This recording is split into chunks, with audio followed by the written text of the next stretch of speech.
하나님 아버지 감사합니다. 오늘도 주의 말씀 함께 읽었습니다. 늘상 알고 있는 말씀이지만 우리가 한 번 더 보기를 원합니다.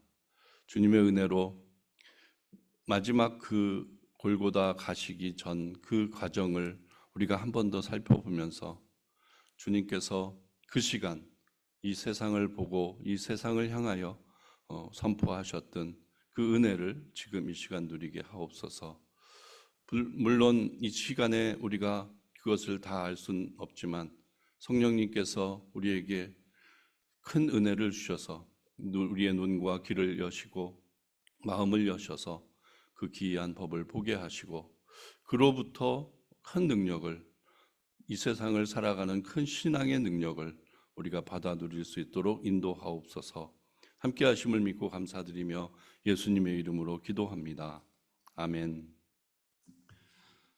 우리가 마가복음을 한번 다 지났지만 우리가 성경 퀴즈 대회도 준비해야 되고, 그리고 한번 여기에서 제일 강조되었던 것, 우리가 조금은 소홀하게 넘어갔던 것들, 그런 것들을 좀 생각하다가 오늘 본문을 좀 생각하게 되었습니다.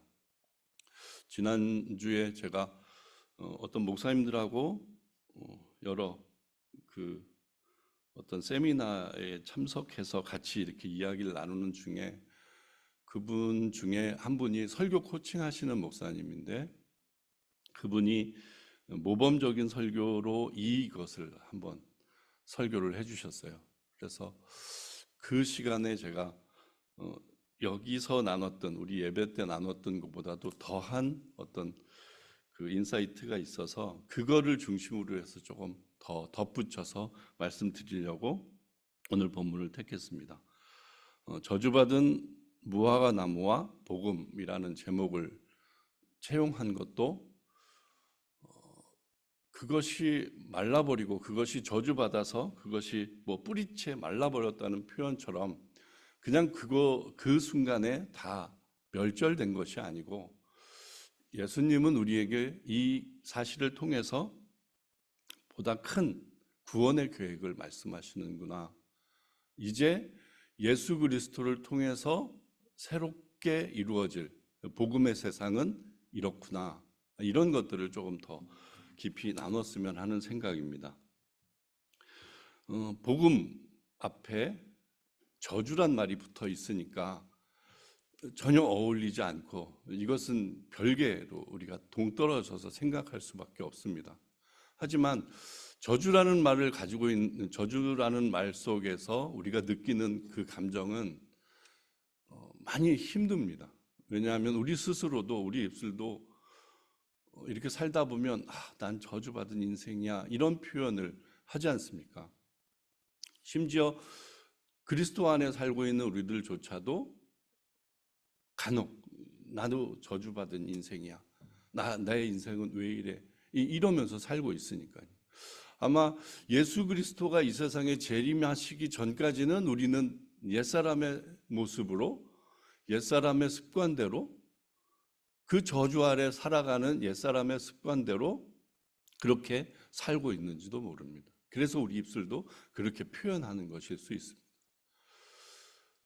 그 저주가 임했다면 그 저주가 마무리될 시점이 있었을 테고, 그 마무리된 시점의 이후의 삶에서는 그 저주의 삶이 다시금 도드라져서는 안 된다는 게 사실일 겁니다.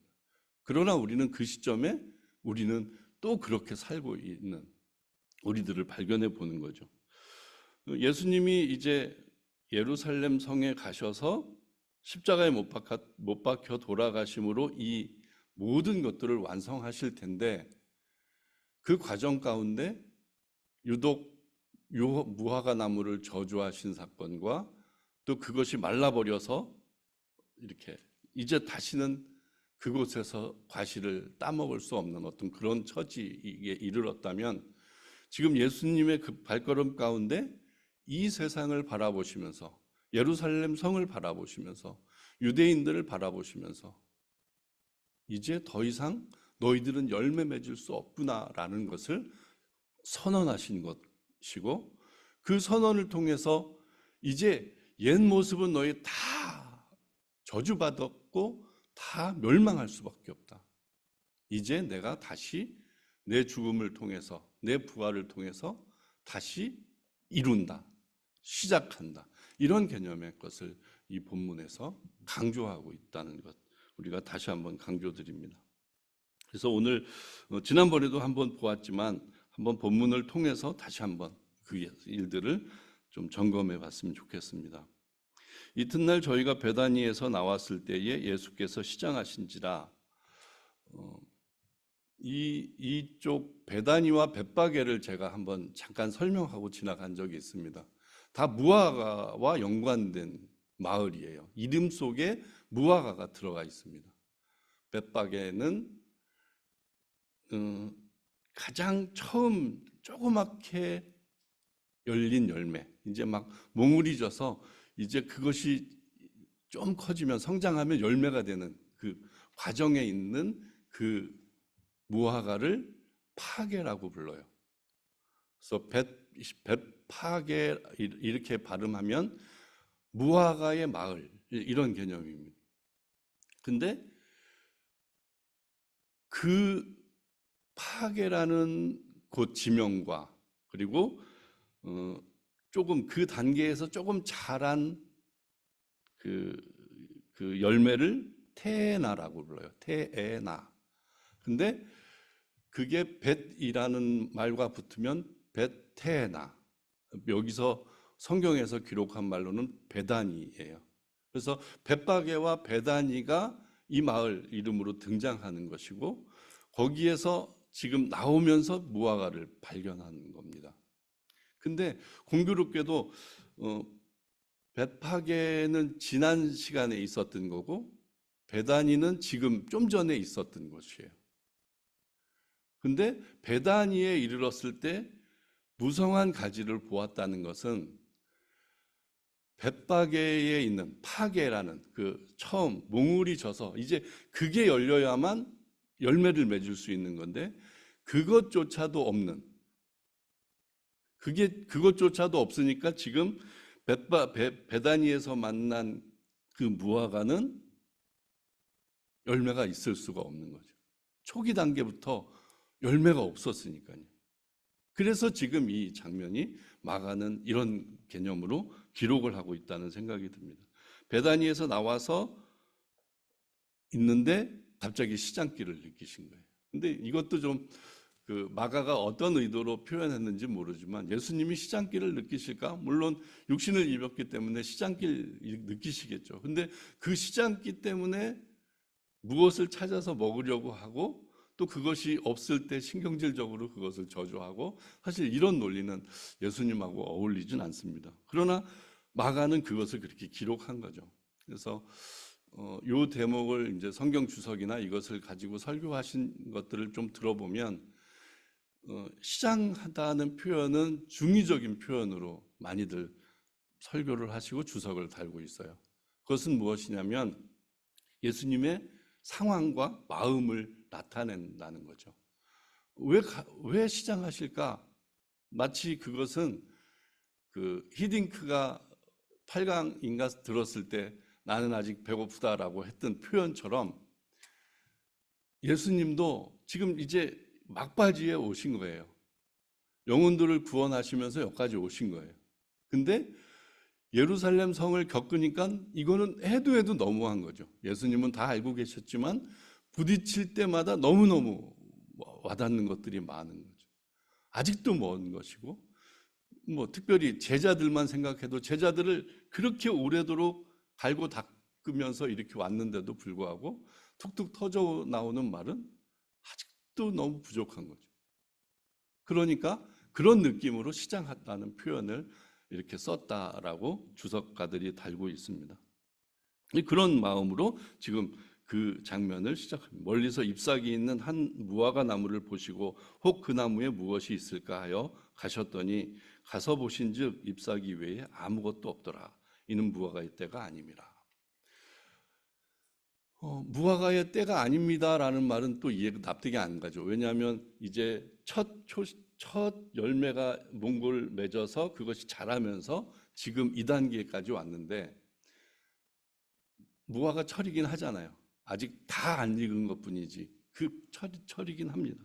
하지만 지금 여기에서 보이는 그 눈에 들어온 모습은 당연히 있어야 될 작은 열매라도 없는 그 현실을 예수님은 목도한 거죠.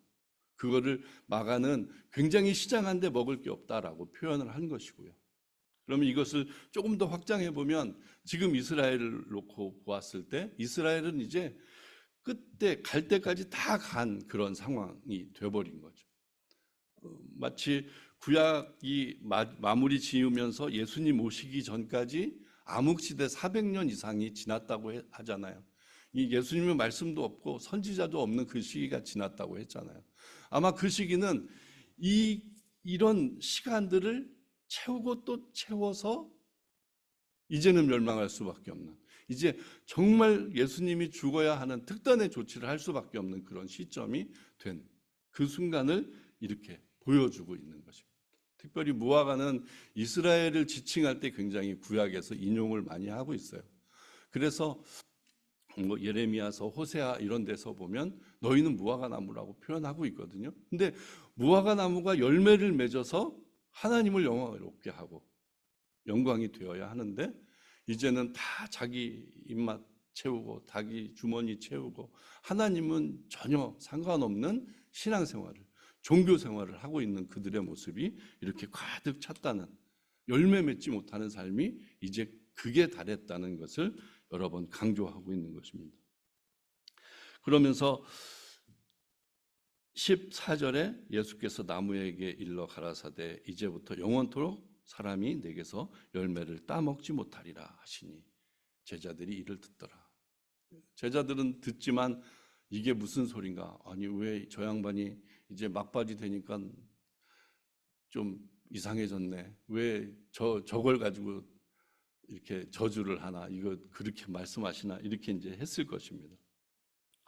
그러니까 예수님의 이 모습을 뭐 예전에 기독교를 굉장히 비판하는 사람, 뭐 버틀란트 러셀 같은 사람들은 이 대목을 끄집어내서 도대체 예수님은 말이 안 되는 사람이다, 막 이렇게 조롱하는 듯이 글을 쓰기도 했습니다. 그럴 거잖아요. 자기 배고프다고 멀쩡한 나무를 저주해? 이게 세상에는 아마 그런 이야기거리가 될 것입니다. 그런데 그런 사실들을 다 묶어서 보면 예수님의 심정이 토로되고 있다. 그것을 우리는 읽을 수 있어야 합니다. 그리고 곧바로 성전 청소에 들어가죠. 근데 이 성전 청소도 깨끗이 청소했다는 그런 개념보다는, 지난번에는 제가 너무 보다 못해, 이제 정말 보다 참다 못해 예수님께서 이제 몸소 거깃을 다 이렇게 회파시키는 듯, 그러면서 이제는 앞으로 괜찮아질 거라는 그런 느낌으로 제가 말씀을 드렸을 겁니다. 하지만 이번에 이야기를 나누면서 제가 인식한 부분은, 이거는 청소의 개념이 아니고 성전이 가지고 있는 그 모습, 예수님, 그러니까 하나님의 임재의 장소, 그런 기능들이 다 없어졌다라는 무효화 개념으로 더 이해를 하게 됐어요. 그러니까 여지껏의 이 성전은 열매도 없기 때문에 이제는 다 회파돼야 마땅한 그런 성전이 돼버린 거예요. 그래서 이제 그것은 연결이 되죠.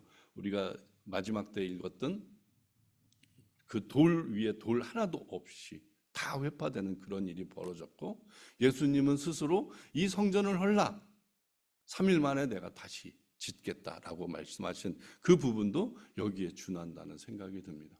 그래서 뭐 성전 청소는 그냥 넘어가죠. 성전 청소이기보다는 성전을, 이제 성전의 기능, 하나님의 임재의 장소로서의 기능을 다 무효화시켜버리는 그 일이었다라고, 그런 개념으로 이해를 하셔도 좋을 것 같습니다.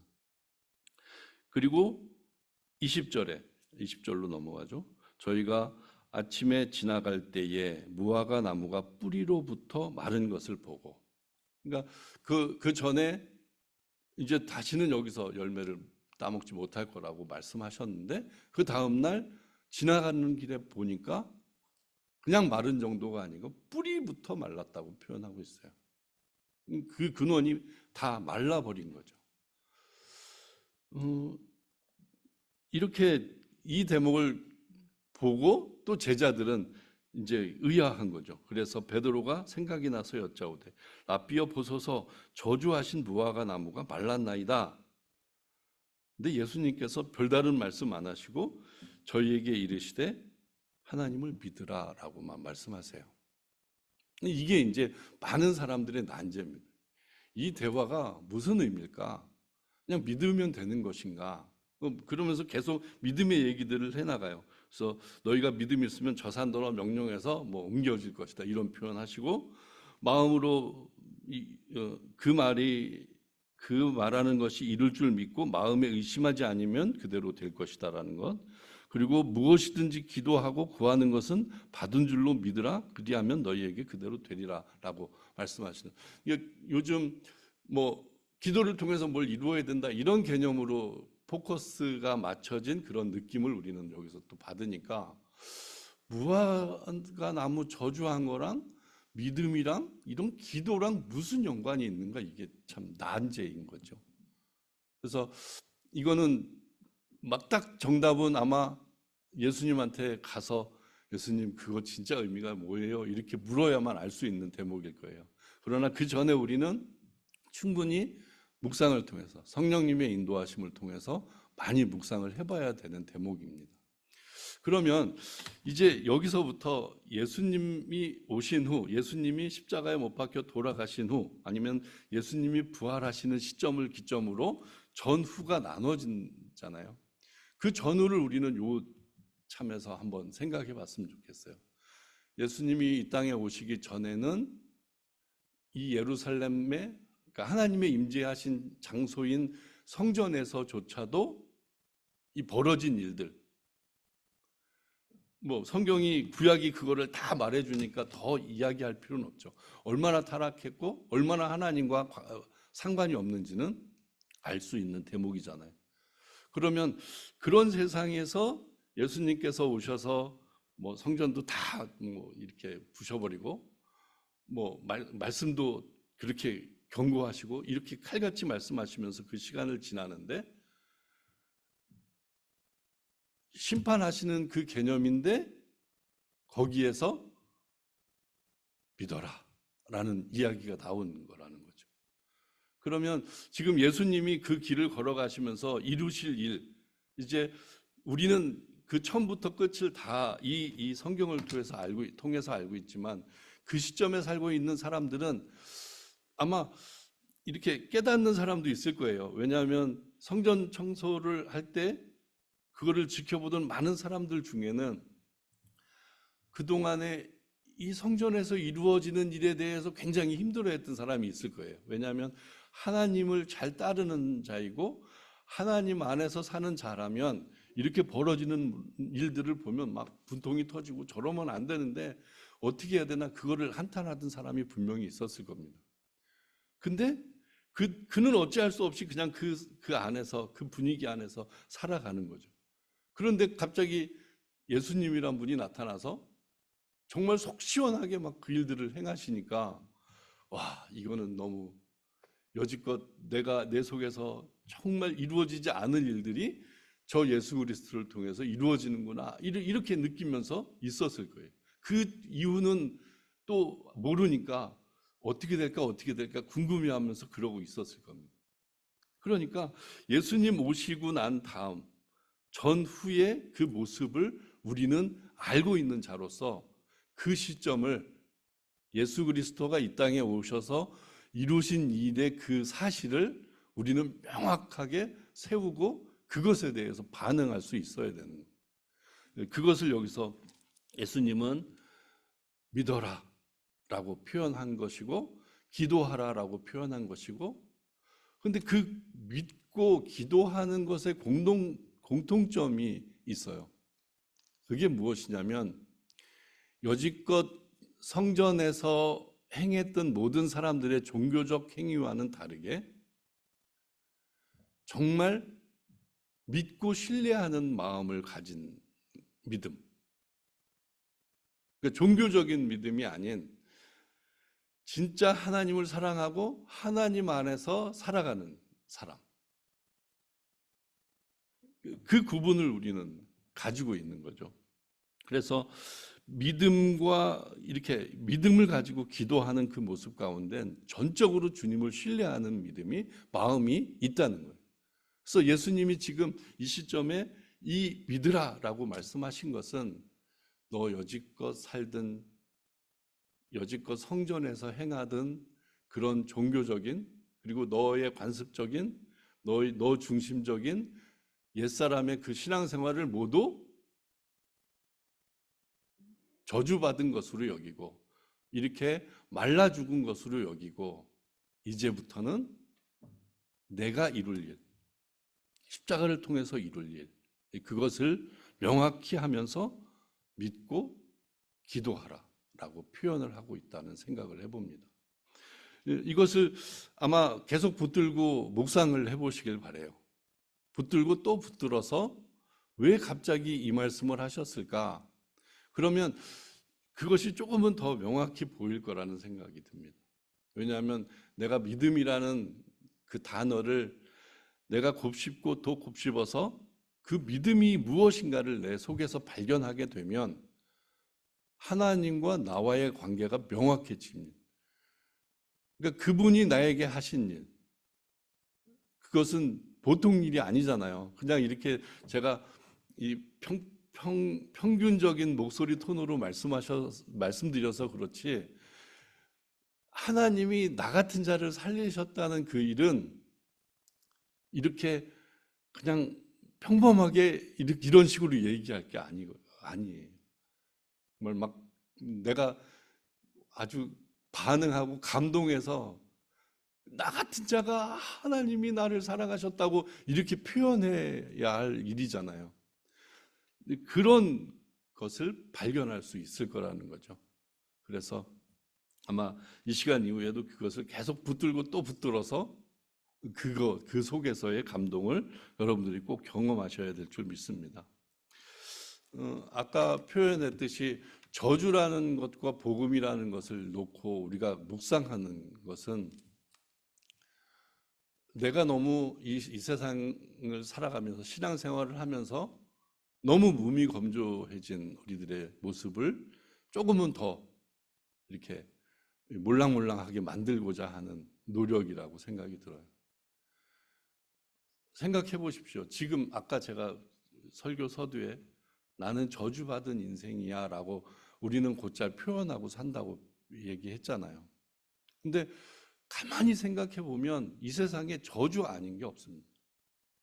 내가 기쁨을, 우리 자녀를 통해서 기쁨을 얻는 것 같지만 그것 또한 저주 아래에 있는 것입니다. 그 자녀가 행하는 모습 가운데 하나님의 입장에서 저주 아닌 게 어디 있습니까? 타락된 본성으로 생각하고 구하고 바라는 것이 거기에서 아닌 것이 사실 어디 있습니까? 그리고 우리는 이제 우리 스스로 내가 저주받은 인생이다라고 표현했을 때는 내 속에 그만큼 불편부당한 것을 너무 많이 느끼고 나는 왜 이런 고통을, 나는 왜 이 어려움을 겪는 그런 것들이 있기에 이런 표현들이 나오잖아요. 근데 그런 저주를 받은 우리들이에요. 그럼 맨날 평생 저주만 하다 살 수밖에 없는데 갑자기 제 인생에 예수님이 오신 거예요. 근데 저주받는 삶이라고 내가 언젠가 표현하고 살지만 난 결코 저주받은 인생이 아닌 거가 된 거죠. 그분을 통해서. 왜냐하면 그것을 다 자유케 하심도 주셨고 우리가 누리지 못한 그 부분이 있지만 다 주셨잖아요. 다 주시고 완성하셨는데 그것을 우리는 그렇게 들켜주고 살아가고 있는 거죠. 그러면 무화과 나무가 저주받아서 말라 비틀어졌다는 그런 내용을 보면서 예수님의 이 세상에서 이루신 일들이 사실은 보여야지 저주가 복음으로 연결될 수 있는 거죠. 근데 우리의 시각은 그렇게 넓지 못해서 내가 힘들면 여기만 바라보고 난 저주받았어. 나 하나님은 왜 나한테만 이러셔? 이런 표현 써가면서 그 순간에 있는 거죠. 그러나 우리에게 주신 그 복음의 능력은 그것을 넘어설게 하죠. 넘어서게 해야만 마땅하고, 그것을 넘어서서 우리는 그 복음적인 삶으로 정말 우리 속에서 막 기쁨을 누리고, 내게 하박국 같은 고백이 막 나와야 되는 거죠. 내가 힘들고 어렵지만 나는 주님을 찬양할 수밖에 없다고 이렇게 나와야지 정상인 게 우리의 삶인 거죠. 그런데 우리는 어떻습니까? 그냥 그 저주 아래 살고 있다는 듯 낙담하고 절망하고 또 거기서 주저앉고 있는, 아마 그 시간을 오래 가지고 계신 분도 있을 거예요. 그것을 못 벗어나고 그것을 항상 붙들고 나는 힘들어. 난 정말 예수님이 오셔서 돌아가시기까지의 그 특단의 조치가 있는 것처럼 내 인생에도 그 특단의 조치가 필요해. 이러면서 기다리고 계신 분도 분명히 있을 겁니다. 그러나 성경에서 이야기하시는, 성경에서 인도하시는 것처럼 예수님이 저주하고 그곳을 다 멸한다고 하시지만 당신이 오셔서 여기에서 너희에게 해주신 일, 그것은 우리가 마가복음 16장까지 보면서 다 우리가 살펴보았잖아요. 그 일 때문에 오셔서 그 일로 이루셨고 그 일로 우리에게 소망을 주신, 구원을 주셨고 소망을 주신 거예요. 그것을 우리는 붙들어야 한다는 겁니다. 저주받은 무화과 나무와 복음을 계속 비교하는 이유가 여기에 있습니다. 그것을 여러분들이 이 시간 이후에도 꼭 붙들고 묵상을 해보시길 바랍니다. 성경 말씀 하나만 찾아보죠. 갈라디아서 3장 10절 말씀인데요. 우리가 많이 보시는 말씀이에요. 그러나 한번 같이 읽으면